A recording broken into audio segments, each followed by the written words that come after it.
اعوذ باللہ من الشیطان الرجیم، بسم اللہ الرحمن الرحیم۔ حکمت نمبر 476۔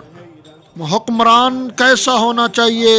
مولا امیر کائنات علی ابن ابی طالب علیہ السلام نے جب زیاد ابن عبیدہ کو عبداللہ ابن عباس کے قائم مقامی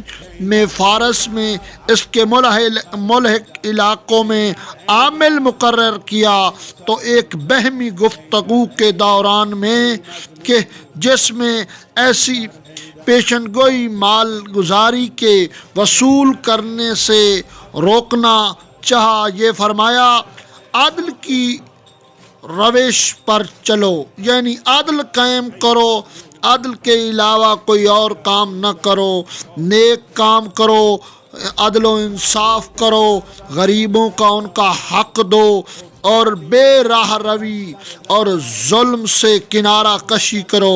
بے راہ روی اختیار نہ کرو، یعنی اصولوں سے ہٹ کر کوئی کام نہ کرو،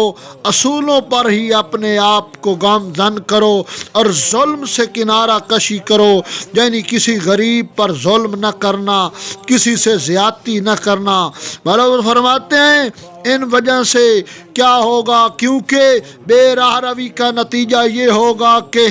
انہیں گھر بار چھوڑنا پڑے گا، تمہاری رعایا کو، تمہارے لوگوں کو،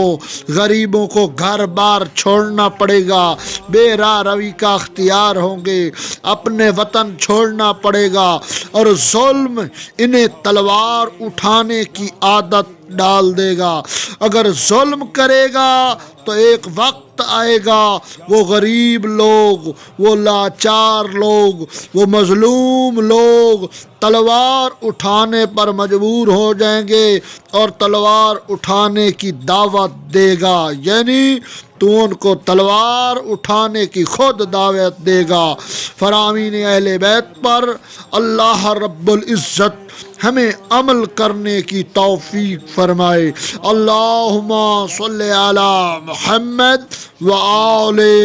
محمد۔